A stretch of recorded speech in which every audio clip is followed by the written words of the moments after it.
The wrist and hand are one of the most dynamic areas of the human body. This area is so dynamic because of its sensory function. Our hands are a way for us to feel, to express, and to help complete daily tasks. The wrist and hand are made up of several different types of joints.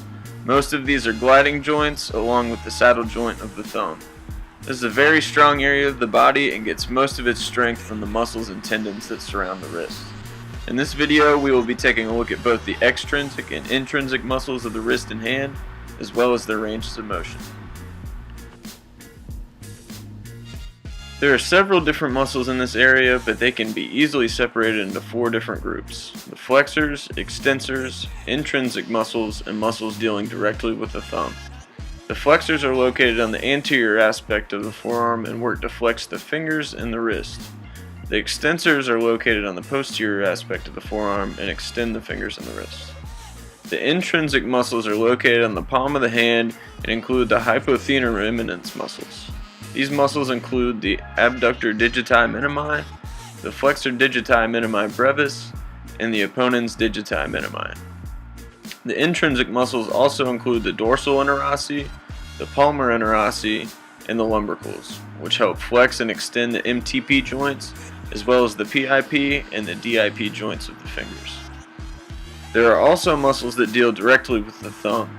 These muscles include the extensor pollicis longus and brevis, the abductor pollicis longus and brevis, the flexor pollicis longus and brevis, and the adductor pollicis.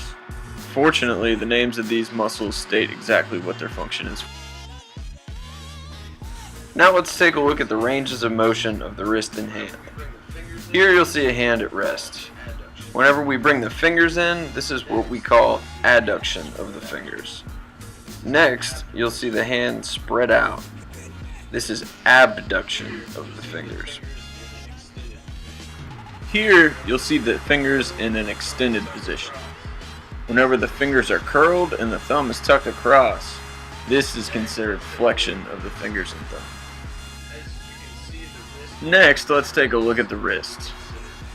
As you can see the wrist bend down, this is what we consider flexion of the wrist. Straight out is considered extension of the wrist. And whenever we bend backwards, we consider this hyperextension of the wrist. Now let's take a look at the thumb. Notice how the thumb is brought in together with the rest of the fingers. This is what we consider adduction of the thumb. Whenever we bring the thumb out from the rest of the hand, this is what we consider abduction of the thumb. Now notice how the thumb reaches across and touches the pinky. This is what we call opposition of the thumb. And finally, there are 2 deviations of the wrist. As the wrist bends to the left and moves over top of the ulna, that's considered ulnar deviation. As the wrist bends right over top of the radius, this is considered radial deviation.